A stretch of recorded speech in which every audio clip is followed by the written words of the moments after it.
I'm about to do another video diary. If you would like to learn just a little bit more about me, then do please stay tuned.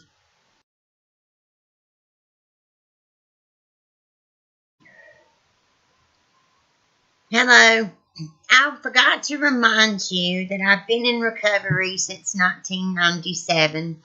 I no longer live my life the way that I'm talking about here in this video. Just wanted to let you know that before I got started. Thank you very much. Bye-bye. Enjoy the video. So, my son was born absolutely normal. He's one of the smartest people that I know.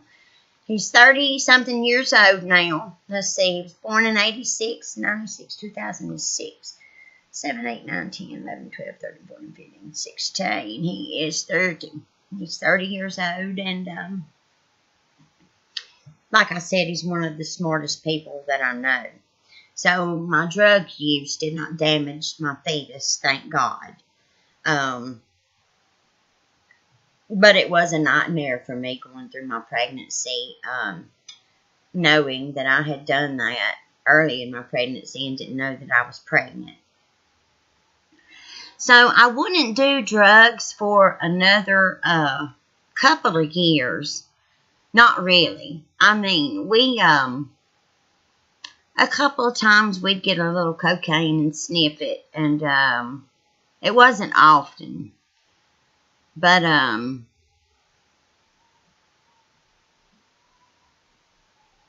my ex-husband's cousin, hold on just a second, my cat's wanting in. Sorry about that, I'm back. Sebastian will tear up that door if I don't let him in. He's already tore up my screen.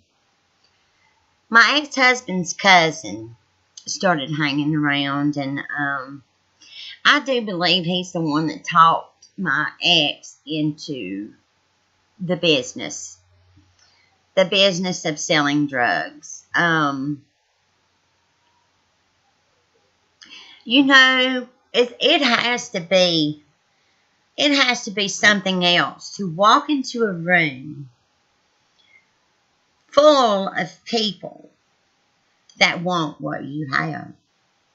It has to be some kind of feeling to know that you are the very center of that attention for that moment in time. You know, being a drug dealer has to swell up your head because you have what they need.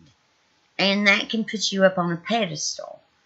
I believe, anyway. It can lift you straight up to the top of a pedestal. Hey, here's a bunch of cocaine addicts, and I've got the cocaine. Don't they just worship me right now? So, he quit his normal job after selling for a little while. He went to full-time selling. And that's when things started getting really bad. Of course, we were using. And he kept it in a bottle, like a vitamin bottle. That's how much we were doing. I mean, we didn't have a little bit in a baggie to do. We would dip it out with a teaspoon out of a vitamin bottle. Teaspoons at a time, and do it. We had people hanging around our house for a free bump. I had to throw people out. Pardon me just a moment. I've got a call coming in. Sorry about that. I had to answer that call. I was expecting it. Where was I? Oh, yeah. We were doing a lot of cocaine. The kids were about 2 and 3. And after a while, I got down to about 92 pounds. My average weight my whole life has been 125 until I got clean and sober. And then I gained some weight, and then I gained some more years later. But I got down to 92 pounds from 125. I rarely ever ate. All I lived for was to get my next fix. That's all I lived for. And our lives started getting out of control.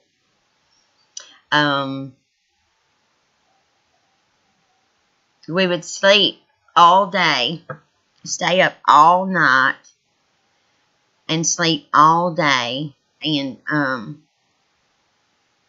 I tried to take care of my children for years like that. It was just a mess. It was a mess. I mean, we would sleep all day long, and then we would get up, and he would go out selling, and he'd be gone for hours and hours. And, you know, I don't know what he was doing besides selling. God only knows. You know, I can put some scenarios in my head, though.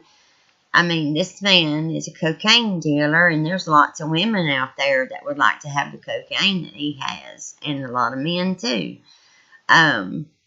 Plus, he wasn't a faithful man, so, you know, I figured he was running around on me while he was out there selling, but I don't have any proof of it, and I don't know. The business boomed. It started booming, and,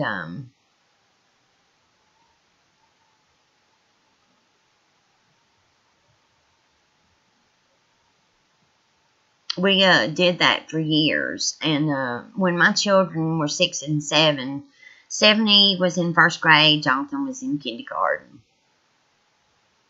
I had to ask my stepmom to help me raise my children.